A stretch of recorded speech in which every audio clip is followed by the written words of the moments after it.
आंतरवली सराटीमध्ये खासदार संदीपान भुमरे आता दाखल झालेले आहेत। मनोज जरांगे पाटील यांच्या भेटीकरता खासदार संदीपान भुमरे पोहोचलेले आहेत। गेल्या 4 दिवसांपासून जरांगे पाटील उपोषणाला बसलेले आहेत।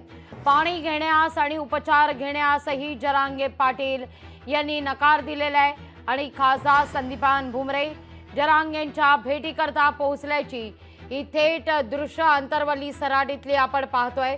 संदीपान भुमरे यांच्याकडून आता मनोज जरांगे पाटील यांना उपचार घेण्यासाठी म्हणून विनंती देखील करण्यात येते, पण जरांगे पाटील यांनी उपचार घेण्यास स्पष्ट शब्दात नकार दिलेला आहे। तर संदीपान भुमरे बोलत असताना जरांगे पाटील यांनी तोंड ही फिरवलेले आहे। ही दृश्य आपण पाहतोय। एकीकडे संदीपान भुमरे या ठिकाणी बसलेले आहेत, संवाद साधण्याचा प्रयत्न करतायत जरांगे पाटील यांच्याशी, तर जरांगे पाटील यांनी मात्र या सगळ्या संदर्भात बोलण्यास नकार दिलेला आहे।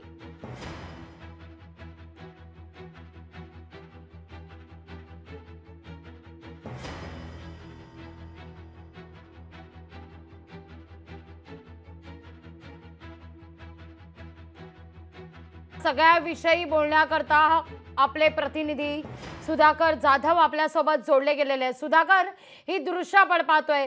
संदीपान भुमरे या ठिकाणी जरांगे पाटील यांच्याशी संवाद साधतायत, पण जरांगे पाटील यांनी मात्र त्यांच्याशी बोलण्यास नकार दिलेला आहे, तोंड फिरवलेलं आहे। जरांगे पाटील उपचार घेत नाहीयेत, जरांगे पाटील पाणी पित नाहीयेत। काय नेमका संवाद झालाय? संदीपान भुमरे खासदार काय म्हणतायत जरांगेंना, काय सल्ला देत आहेत?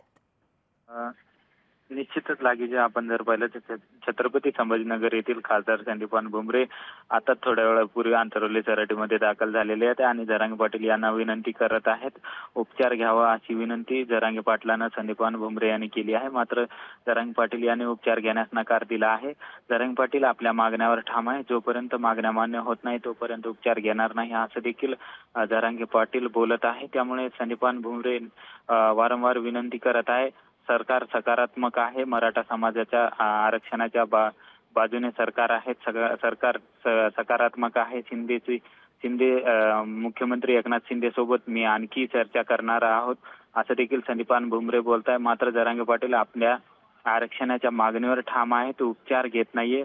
आता सध्या संदीपान भुमरे आंतरवली सराटीमध्येच आहे। या ठिकाणी वारंवार विनंती या ठिकाणी संदीपान भुमरे करत आहे, मात्र जरांगे पाटील उपचार घेण्यापासून नकार देत आहेत। लागवीजी, संदीपान भुमरे यांच्याकडून जरांगेंना आश्वासन देण्यात येत आहे, सरकार मराठा आरक्षणाच्या बाजूने असल्याचं सांगण्यात येत आहे, मुख्यमंत्र्यांशी बोलू असा शब्द दिला जातोय, पण जरांगे मात्र ऐकत नाहीत, कारण जरांगेंना यावर आता ठाम उत्तर हवंय, आश्वासनं नकोय अशी भूमिका जरांगे पाटील यांनी घेतलेली आहे। या सगळ्या मुद्द्यावर आता संदीपान भुमरेंचं नेमकं काय म्हणणं आहे? जर जरांगे पाटील या सगळ्यावर आपल्या भूमिकेवर ठाम असतील तर सरकार म्हणून, खासदार म्हणून भुमरे नेमका काय संवाद साधतायत त्या ठिकाणी? आता या क्षणी काय संवाद साधला जातोय? सुधाकर, लागवी आपण जर पाहिलं तर भुमरे वारंवार जरांगे पाटील यांना विनंती करताय, मी मुख्यमंत्री एकनाथ शिंदेशी बोलतोय, सरकार सकारात्मक आहे मराठा आरक्षणासंदर्भात, तुम्ही उपचार घ्यावा। मात्र जरांगे पाटील ठोस भूमिका सरकारनं द्यावी, ठोस कुठले तरी या ठिकाणी निर्णय घ्यावे या मागणीवर ठाम आहे। जरांगे पाटलांचं म्हणणं आहे मराठा समाजाला आरक्षण ओबीसीतूनच मिळावं, यासाठी जरांगे पाटील ठाम आहेत। उपचार घेण्यास त्यांनी नकार दिलाय। आता थोड्याच वेळात भुमरे बोलतील, त्यावेळेस आपल्याला कळेल की या सगळ्या भेटीनंतर, या चर्चेनंतर आता खासदार संदीपान भुमरे नेमका प्रसार माध्यमांना काय माहिती देतात याकडे सगळ्यांचंच लक्ष असेल। तुर्तास धन्यवाद सुधाकर, तुम्ही दिलेल्या एकूणाच्या सविस्तर माहिती करता। जालन्यातल्या या लोकशाही मराठी ऐका, पहा, जागरूक रहा।